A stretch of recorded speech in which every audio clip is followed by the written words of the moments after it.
Representatives ay natutuon at tama sa panahon at lang natin pag-usapan ano ba nangyari sa araw na yon. So, kayo po ay manood sa trial, karoon ng special session, tingnan po natin kung ano ang nangyayari, no? So, sa impeachment versus VP Duterte, may laban o suntok sa buwan, no?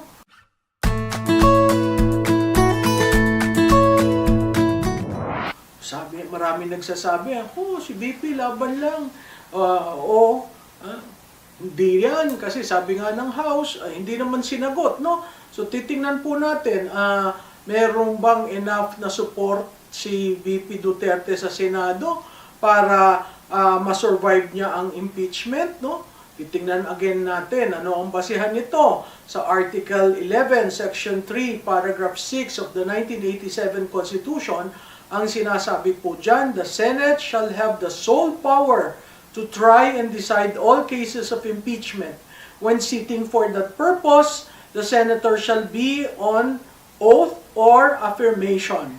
When the President of the Philippines is on trial, the Chief Justice of the Supreme Court shall preside, but shall not vote. No person shall be convicted without concurrence of 2/3 of all the members of the Senate. Ayan na naman po yung phrase, no? Of all the members of the Senate. So, kung titingnan po natin, 24 po ang Senado, ano po ang tinatawag na 2/3 of all its members, yan po ay 16. To convict, dapat may 16 na boto. Pero anything mas mababa dyan, wala pong conviction na mangyayari. Ang sabi-sabi ng iba, napakahirap kumuha ng 16. Ay, totoo po yan, no? Dahil sa nangyayaring baliktaran sa Senado, hindi na po natin alam nasaan ba talaga yung original, no? Kung titingnan po natin, no? Pag breakdown natin yung 24, nasaan ba yung dati? Yung dati, merong 7 na sigurado magko-convict, merong 5 na siguradong mag-a-acquit, no? Doon muna tayo doon sa 2. Yung siguradong magko-convict, na andyan po si Aquino, Hontiveros, Lacson, Pangilinan, Soto, Tulfo, no? 7 po sila.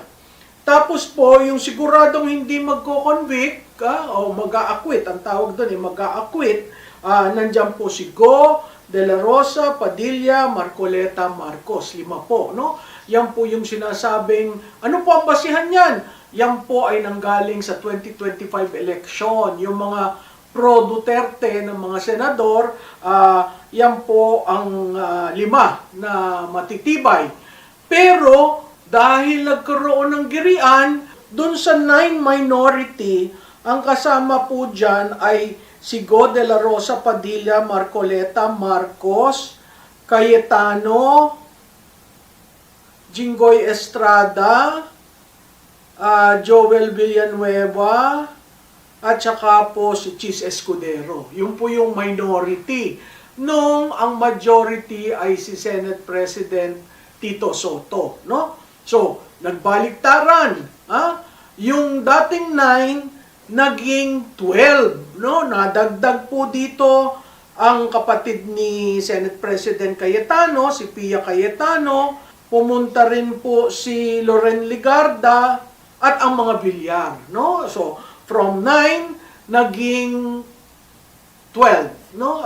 Naging 12 po ang kaya sila ang naging majority. Nahalal naman po si Senate President Alan Peter Cayetano, no? Ang naging minority, yung pong talagang magko-convict sa kanya na 7, tapos nadagdagan noong may 2 ho kasi dapat abstain. Yun po si Subiri at si JB Ejercito. Pero later on, sumali na rin po doon sa minority. So ito po yung more or less terrain, no? Merong 7 na sigurado magko-convict, merong 5 na siguradong mag-a-acquit, tapos may 12 na hindi natin maintindihan kung ano nangyayari, pero nakikita natin dahil dito sa kaguluhan, naglilipatan, no? Controversial rin po yung pinas na resolusyon ni Senator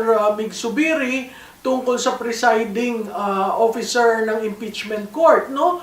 Na kahit na sinabi ko sa inyo ano yung provision sa saligang batas na ang presiding officer ay ang Senate President, meron pong isang panukalang resolution na pinas nila at wala naman po nag-oppose doon na pwede nilang pangalanan kung sino ang magiging presiding officer ng impeachment court. Yan po another issue na kailangang pagtalunan. Siguro papasok na naman dyan ang Korte Suprema para lamang po mapatibay ang ating saligang batas, no? Na ando naman po talaga kung sino ang presiding officer. Lima o anim ang mga kaso, charges na final ng House of Representatives na andyan po ang SALN, ang AMLA, ang BIR, ang confidential fund at ang conditional threat. Yun po yung lima, no? Maling-mali po sa aking pananaw na ang SALN ay gamitin magmula pa nung vice mayor siya patungkol papunta sa mayor, papunta sa vice president. Bakit po? Dahil po ang impeachment, ang impeachable officer lamang po ay ang vice presidente. Hindi po ang vice mayor, hindi po ang mayor. So para mo going 19 years or 20 years just to establish an end na gusto mo, yung end na ay magmula vice mayor hanggang vice president, tumaas ang net income, ang net worth ng ating vice presidente. Maling-mali po yun. Kasi po, siya ay impeachable officer lamang for 3 years, which is from 2022 to 2025 nang siya ay maging vice presidente, no? So makikita po natin sa mga dadating na linggo, binigyan ng impeachment court, kinonvene ni Senate President Cayetano yung impeachment court, pinadalhan ng articles of impeachment ang vice presidente. Sumagot po nung June 1 ang vice presidente, binigyan ng 5 araw ang House of Representatives o yung tinatawag na prosecutors para sagutin yung sagot ni Vice President, pero hindi rin daw nila sinagot kasi wala naman daw sinagot si Vice Presidente. So nandun po sa level na ganon. Yung sagot po ni Vice Presidente is tantamount to requesting the impeachment court to dismiss the complaint. Kasi hindi naman po naprebahan ng House of Representatives yung kanilang mga allegations at naging mini trial nga po yon na maling-mali. Tatandaan po natin, meron rin pong petition sa Korte Suprema ang ating Vice Presidente tungkol doon sa actuations ng House of Representatives during the impeachment, the findings of substance, form and substance sa House Committee on Justice, no? So, titingnan po natin yan, 1 to 2 weeks, magkakaroon na po ng pre-trial, magsasubmission ng mga briefs, etc. Ang simula po ng formal na trial sa impeachment ay July 6. Yan po ay parte pa rin po ng panahon na out of session or sinadya adjournment ang Kongreso, ang 20th Congress, no? So, ang sinasabi doon sa sagot ng defense team ni Vice President Sara Duterte ay ang articles of impeachment are constitutionally infirm, procedurally defective, and substantively deficient. Naku, mahirap po yung mga salitang yan. Parang, kumbaga, a piece of paper lamang ang nangyari dun sa articles of impeachment ng House. Ngayon naman po, ang House, ang sinabi ay hindi na po sila nag-komentaryo dahil nga sa wala naman daw pong bagong allegations na ginawa ang ating Vice Presidente. So, ang kailangan po balik ulit tayo doon, 16 out of all, 2/3 of all its members. All its members, 24, 2/3 is what? 16 po yan. 16 to convict. So, hindi na ho natin titingnan yung to acquit. Basta ang titingnan natin Kung naka-16 ka, convicted si Vice President. Kung hindi ka maka-16, regardless of all the explanations, hindi po convicted si Vice President, no? Makikita naman po ninyo, tatahinan natin ito dun sa nangyayari ngayon, no? Ang nangyayari ngayon, yung majority ng Senado ang sinasabi, okay na daw ang 11. Hindi po pwede ang 11 kasi ang 11 po plus 11, 22. Ang members po ng Senado ay 24. So titingnan nyo yan kasi dito pinag-uusapan ang majority. Pagdating ngayon sa impeachment court, hindi po pinag-uusapan ng majority. 2/3. Mas mataas pa sa majority. Napakahirap makuha.